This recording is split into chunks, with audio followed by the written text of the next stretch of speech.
ಮಾಡಿದ್ರಿ ಸರ್, ಇಡೀ ಜಿಲ್ಲೆಯ ಎಲ್ಲ ವಿಧಾನಸಭಾ ಕ್ಷೇತ್ರಕ್ಕೆ ಒಂದು ರೌಂಡ್ ಹೋಗ್ಬಿಟ್ಟು ಬಂದಿದ್ದೀನಿ.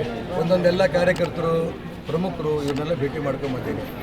ಮಧ್ಯೆ ಸಾಮಾನ್ಯ ಜನರು ಸಿಗ್ತಾರೆ.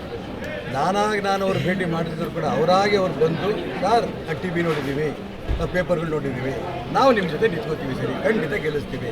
ಸಾಮಾನ್ಯ ಜನ, ನಮ್ಮ ಪಕ್ಷದ ಕಾರ್ಯಕರ್ತರು, ನಮ್ಮ ಹಿತೈಷಿಗಳು ಇನ್ನೂ ಹೋಗಿ ಅವ್ರು ಯಾರೂ ಮುಟ್ಟಿಲ್ಲ. ಅವ್ರು ಕಾಂಗ್ರೆಸ್ನವರು ನಮಗೆ ಬೆಂಬಲ ಕೊಡ್ತಿದ್ದಾರೆ, JDSನವರು ಬೆಂಬಲ ಕೊಡ್ತಿದ್ದಾರೆ, ಯಾವುದೂ ಪಕ್ಷದಲ್ಲಿ ಇಲ್ಲದೆ ಇರೋರು ಬೆಂಬಲ ಕೊಡ್ತಿದ್ದಾರೆ.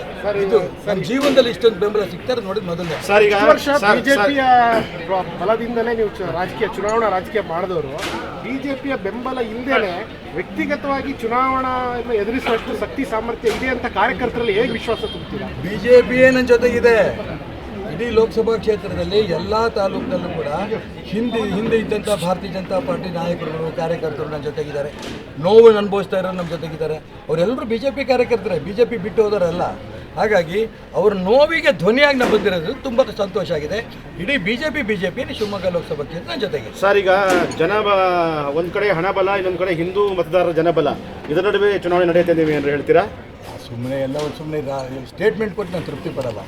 ಹಣಬಲ ಮತ್ತು ಜನಬಲ ಅಂತ ಕಾಂಗ್ರೆಸ್ನ ಕೊಡೋ ಸ್ಟೇಟ್ಮೆಂಟು, ನಾನು ಅದನ್ನು ಹೇಳಲ್ಲ.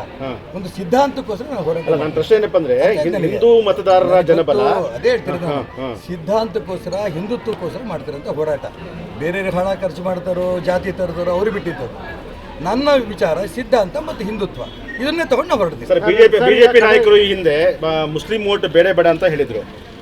ಈಗ ನೀವು ಹಿಂದುತ್ವ ಹಿಂದಿರುಗಿ ಇಟ್ಕೊಂಡು ಹೋಗ್ತಾ ಇದ್ದೀರಾ.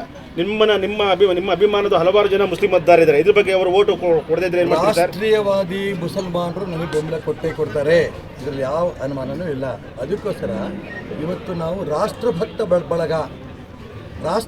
ಬಳಗದ ಪರವಾಗಿ ನಾನು ಚುನಾವಣೆ ನಿಲ್ತಾ ಇರೋದು. ಸರ್, ಕಡೆಯ ಗಳಿಗೆಯಲ್ಲಿ ಮೋದಿ ಅವರೇ ಈಶ್ವರಪ್ಪನವ್ರ ಮನ ಒಲಿಸ್ತಾರೆ, ಅದರಿಂದ ಎಲ್ಲ ಸರಿ ಹೋಗುತ್ತೆ ಅಂತ ಬಿಜೆಪಿಯವರು ಹೇಳ್ತಾರೆ, ಬಹಳ ಜನರು ಹೇಳ್ತಾ ಇದ್ದಾರೆ, ಹೊರಗಡೆಯವರು ಹೇಳ್ತಾ ಇದ್ದಾರೆ.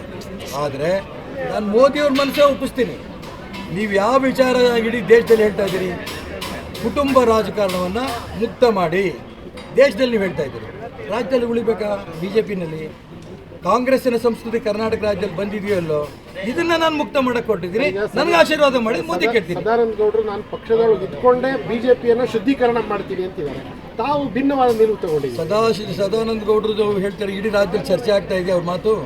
ನಾನು ನಿಂತಿದ್ದಕ್ಕಾತಾನೆ ಈ ಚರ್ಚೆ ಆಗ್ತಾ ಇರೋದು. ನಿಲ್ಲದೇ ಇದ್ದಿದ್ರೆ ಈ ಚರ್ಚೆ ಆಗ್ತಿರ್ಲಿಲ್ಲ.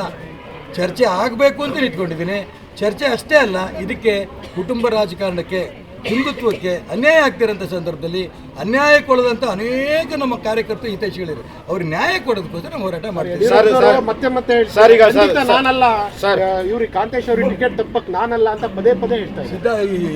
ಅವಳ ಹೆಸರೇ ಬರಲ್ಲ. ಶೋಭಾ ಕರಂದ್ಲಾಜೆ ಕೊಟ್ಟವ್ರು ಯಾರು? ಮೋದಿ ಕರ್ಕೊಟ್ರ?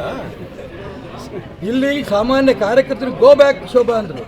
ಎಳ್ಕೊಂಡೋಗಿ ಅಲ್ಲಿ ನಿಲ್ಲಿಸುವಂತ ಮೋದಿಯವರು ಯಡಿಯೂರಪ್ಪನವ್ರಿಗೆ ಹೇಳಿದ್ರು. ಯಡಿಯೂರಪ್ಪ ಅವ್ರು ಮನ್ಸು ಮಾಡಿದ್ರೆ ಕಾಂತೇಶ್ ಅವರಿಗೆ 100 ಹಿಂದುತ್ವವಾದಿಗಳು ಅವ್ರು ಬೇಡ.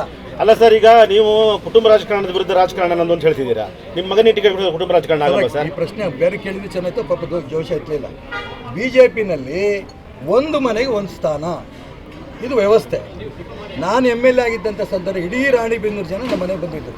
ನಿಮ್ಮ ಮಗನಿಗೆ ಟಿಕೆಟ್ ಕೊಡಿಸ್ಬೇಕು, ನಾವು ಗೆಲ್ಲಿಸ್ತೀವಿ ಅಂತ. ಅವರಷ್ಟೂ ಜನಕ್ಕೂ ಹೇಳಿದೆ. ನಾನು MLA ಆಗಿರೋ ತನಕ ನನ್ನ ಮಗನ ತರಲ್ಲ. ಕೊನೆ ಅವರೆಲ್ಲ ಹಿಡ್ಕೊಂಡು ನನ್ನ ಮಗನ ಹತ್ರ ಬಂದರು. ನಾನು ನನ್ನ ಮಗನಿಗೆ ಹೇಳಿದೆ, ನೀನು ನಿಲ್ಲಬೇಕಾ, ನಿಂಗೆ ಟಿಕೆಟು ಕೊಡಿಸ್ತೇನೆ, ನಾನು ನಿಂತು ಓಡಾಟ ಮಾಡಿ ಗೆಲ್ಲಿಸ್ತೇನೆ, ಆದರೆ ಅವತ್ತೇ ನಾನು MLA ಆಗಿರಲ್ಲ, ರಾಜೀನಾಮೆ ಕೊಡ್ತೀನಿ ಅಂತಂದು. ನನ್ನ ಮಗ ಹೇಳಿದೆ, ಬೇಡಪ್ಪ ನೀನೇ ಮುಂದೋಡು ಅಂತ. ಈ ಒಂದು ಸಿದ್ಧಾಂತ ಇಟ್ಕೊಂಡು ಹೊಂಟಿದ್ದೀನಿ ನಾನು. ಮೋದಿಯವರು ಹೇಳಿದ್ದನ್ನು ನಾನು ಎಂದೂ ಮೀರಿಲ್ಲ. ಮನೆಗೆ ಒಂದು ಸೀಟು ಅನ್ನೋದಕ್ಕೋಸ್ಕರ ನಾವು ಹೋರಾಟ ಮಾಡಿದ್ವಿ. ಸರ್, ಈಗ ದೀರ್ಘಕಾಲ BJP ಇದ್ದವರು ಇದು ಒಂದು ಸ್ವಲ್ಪ ನೋವು ಕಾಡ್ತಾ ಇದ್ವಿ. BJP ವಿರುದ್ಧ ಹೋಗ್ಬೇಕಾಗ್ತಿದೆಯಲ್ಲ? ಅಲ್ಲ, ಇವತ್ತಲ್ಲ, ಈ ನೋವು ಬಹಳ ದಿನದಿಂದ ಇದೆ. ಸಹಿಸ್ಕೊಂಡು ಎಷ್ಟು ದಿನ ಸಹಿಸ್ಕೊಂಡಿರೋದು? ರಾಜ್ಯದ ಎಲ್ಲ ಕಾರ್ಯಕರ್ತರು ನೋವು ಅನುಭವಿಸ್ಕೊತಿದ್ದಾರೆ. ಯಾರು ಒಬ್ಬರು ಧ್ವನಿ ಆಗಬೇಕಲ್ಲ, ಅವ್ರು ಧ್ವನಿಯಾಗಿ ಕಾರ್ಯಕರ್ತರ ನೋವಿನ ಧ್ವನಿಯಾಗಿನೇ ಚುನಾವಣೆ ನಿಂತಿದ್ದೀನಿ. ಅವನ್ನೆಲ್ಲ ಹೋಗುತ್ತೆ, ಇದು ನಾನು ಯಶಸ್ವಿ ಆಗ್ತೀನಿ, ಚುನಾವಣೆ ಗೆಲ್ತೀನಿ. Western Ghat news channel subscribe ಮಾಡಿಕೊಳ್ಳಿ ಹಾಗೂ ಬೆಲ್ ಬಟನ್ ಒತ್ತಿ.